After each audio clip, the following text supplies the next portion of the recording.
Grace and peace be with you, all my brothers and sisters from all around the world. We just completed our last series of Straight Talk using the theme of the truth. In it, we tried to compare what things actually are with what people think they are. Obviously, there's a lot of room for interpretation here because there's only one arbiter of truth, which is God. God is truth, and truth is God. He's actually the purest form of anything that exists in all of creation because he's the maker of all things. Now, once you digest that notion, then you might realize that our understanding of things are much different from that of God. We're simply trying to be something while God already is. God says, I am that I am. Full stop. In this next series, we'd like to cover the cares of life. I was originally going to call this series The Facts of Life, but after some consideration, I decided to instead call it The Cares of Life. Each of us has to knowingly deal with the cares of life, but the facts of life could be somewhat subjective. We don't actually know what the facts are, but we are ever learning them throughout our natural lives. On the other hand, the cares of life are things that we must deal with in order to get from one day to another, or even from one moment to the next. Now, life can be demanding, surprising, challenging, fun at times, experimental, and through it all, it does have its limits. It is not always fair by the standards by which we judge because the world where we live has so many disparities and inequities. Many people do not play by the same rules, therefore life cannot be equal. Now, because of our choices, life disparities are fully exposed and somewhat illuminated. Now, in this first episode of the new series, we'll talk about the fairness of life. Most people expect life to be fair, but that isn't always the case. Life simply offers us a series of random experiences that we are to learn from. In that manner, we get it. It is no longer hypothetical or imagined because you were in action. Now, if God's Spirit is present in you, and you're not alone, He makes you aware of things. God also chastens those He loves and calls His children when they step out of order. Now, Scripture tells us, quote, "My son, do not make light of the Lord's discipline, and do not lose heart when He rebukes you, because the Lord disciplines the ones He loves, and He chastens everyone He accepts as His son. Endure hardships as discipline, for God is treating you as His children." Close quote. That's from Hebrews 12, verses 5 through 7. Now, what this simply means is that as we're tending to the cares of life, we actually have a helpmate should we choose to reach out to Him. God knows about the cares of life that we must face. He sees when we're going through them, and He knows how we will deal with them. Through His omnipotent power, He can help steer our pathways along the path of righteousness for His name's sake. He can also lead us not into temptation, but deliver us from the evil ones. Now, personally, I'm trying to learn how to wait on the Lord to inspire me before I head out in my own directions.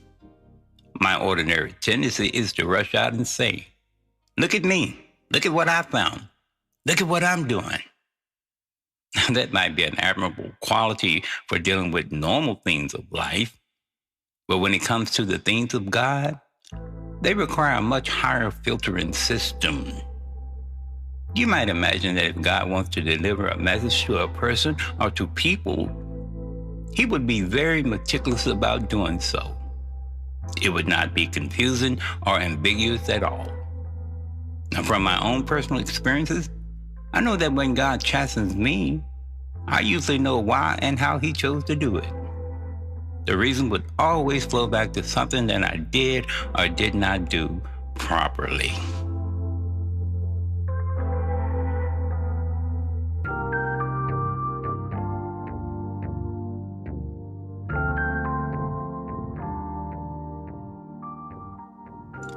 The intent of this new series is to cover whatever subject that the Lord inspires me to write, but to do so in a spiritual manner. Now, as a practicing Christian, I try to follow my faith. But in doing so, I try not to be judgmental about the faith and beliefs of others. The nature of this Straight Talk podcast is to make you think and come up with your own balances. The goal is to improve upon yourself as a person and to bridge the gap between what we call carnality and spirituality. Hopefully, we'll lean more toward God and less toward our carnal minds. Now, that requires a process of growth and development that we all must go through in life. The hope is to learn how to make the best well-informed decisions because they do come with consequences. Now, with this introduction, here's the first episode of The Cares of Life. Selah.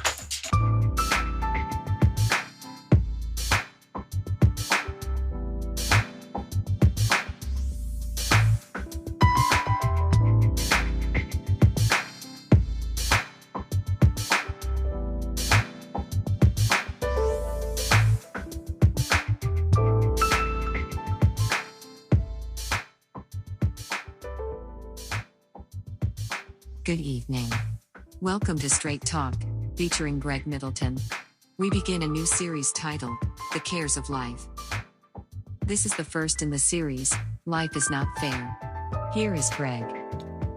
Welcome back, Alexandra. It's good to have you as my hostess again. My title today is, Life is Not Fair. Life is not fair, nor is it equal. The source of so much of our consternation and confusion that many people experience while going through their daily lives is the feeling of unfairness and iniquities. Even when you do everything right, you sometimes get bad results. Now, this feeling hits you right in your gut.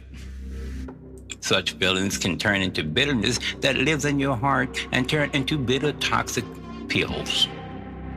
Although we feel somewhat justified for having such feelings, in the end, it is the person that harbors these ill feelings that suffers. The people who committed such acts against you have benefited and are long gone happily about their way, while the victims are the ones who suffers. And depending on your ability to let go of the past, you might become irreparably damaged. Now, where is the fairness in that? Now, I don't propose that we take on a negative sense about people or about life in general, but that we should take all things in moderation. Do not put too much trust and hope in people until they show that they are trustworthy. At worst, you should come into any given situation in a neutral position and allow people to prove themselves one way or the other. If they consistently prove that they're trustworthy, then go ahead and take a gamble on them. But if they consistently show fickleness, then also take that for what it's worth. Maya Angelou once said that when people show you who they are, believe them the first time. I've been disappointed so many times in people by trusting first and allowing them to hurt me before I finally gave up hope.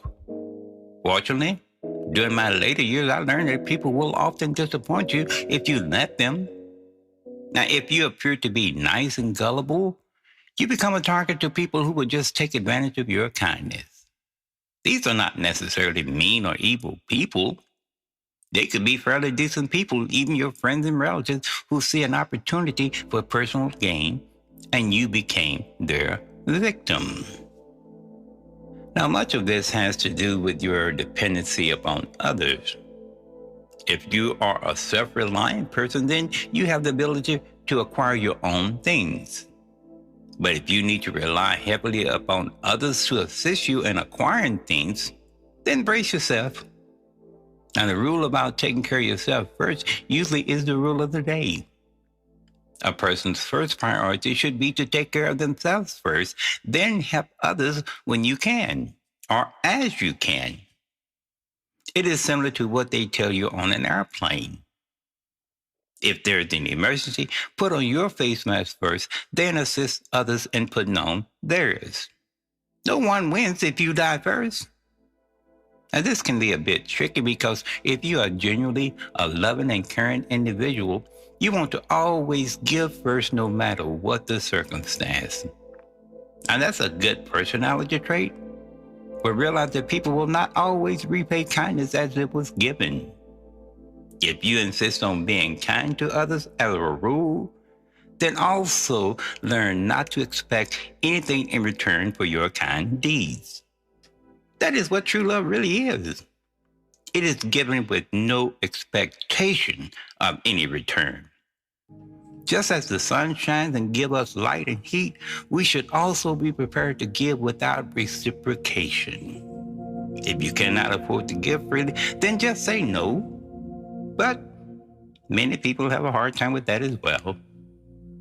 Now, as we venture through the cares of life, we learn so much from our experiences. It is said that wisdom is wasted on the young. Now, I know this statement all too well. As an eternal optimist, I want to believe in people. I make excuses for people doing the wrong and hurtful things. I say they must have had a reason for doing such things. And many times they were just being inconsiderate, or maybe they were just wicked to the core. Good people do not usually do bad things unless there's a reason, or they might not have been aware that they were harming someone. And in such cases, they would more than likely apologize once they discover that they caused harm. But wicked people, they'll more than likely play the game of avoidance. They show no signs of remorse or empathy. After being stung a few times by such people, you learn to be a little more cautious with your generosity, especially when it comes to the affairs of the heart. Now, regarding life not being fair, life can be what you make of it. It is much easier to say this once wisdom kicks in, but life itself is a living entity. It follows you everywhere you go. When you take a left turn, life goes left with you. When you take a right turn, life is right there with you. Now, if you want life to be more positive than it is, you have the ability to move the needle one way or another. Of course, there are limitations as to what you can do, but much of that is determined by your intent. If your intent is for the positive, then you are planting positive seeds in life. If your intent is negative, then you are planting those seeds as well. Eventually, the seeds that you plant will start to sprout. And when they grow, they will produce fruit of their own kind. God made things that way, but that does not mean that the world will follow God's intent. Now, the Bible tells us that God made all things for the good, but that does not mean that people will do things for the good. If you place your reliance on people, then you could be really disappointed if you expect a return in kind. However, if you do your good deeds unto God, then it does not matter what the recipient do or not do. God expects you to do good, and you should be abiding in God. The person who was the recipient of your good deeds is just another pawn. God judges you by the acts and deeds of your heart and not by how others might react to your kind deeds. Now, if you see a beggar on the street who is obviously seeking money to buy drugs or maybe something harmful, your decision to give or not should not be the main issue. If you generally give to them with the intent to help them, then if they turn around and do something harmful with your gift, that's on them.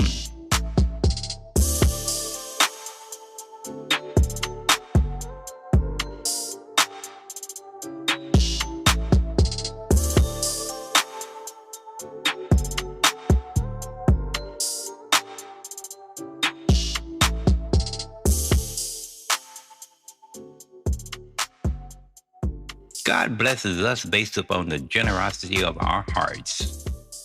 The person that receives will likewise be judged by the same identical God. Therefore, if you live your life as unto God, then you bypass the imperfections of mankind. Your gifts are given as unto God, and will be returned back to you in kind from God. Do not look for it to come back from mankind, or you might be sadly disappointed. Let your good deeds go to the maker of all goodness, and it will be returned by that same source. So here's my final verdict. Even though life is not always fair or equal, God is. The things to learn is to give unto God what belongs to God and give to Caesar what belongs to him. In this case, Caesar stands for mortal people. In this manner, you need not be disappointed or allow your fruits to become bitter fruit. This might be a hard message for the young, but the earlier on in life that you learn this, the sweeter life can be. To God be the glory. Selah.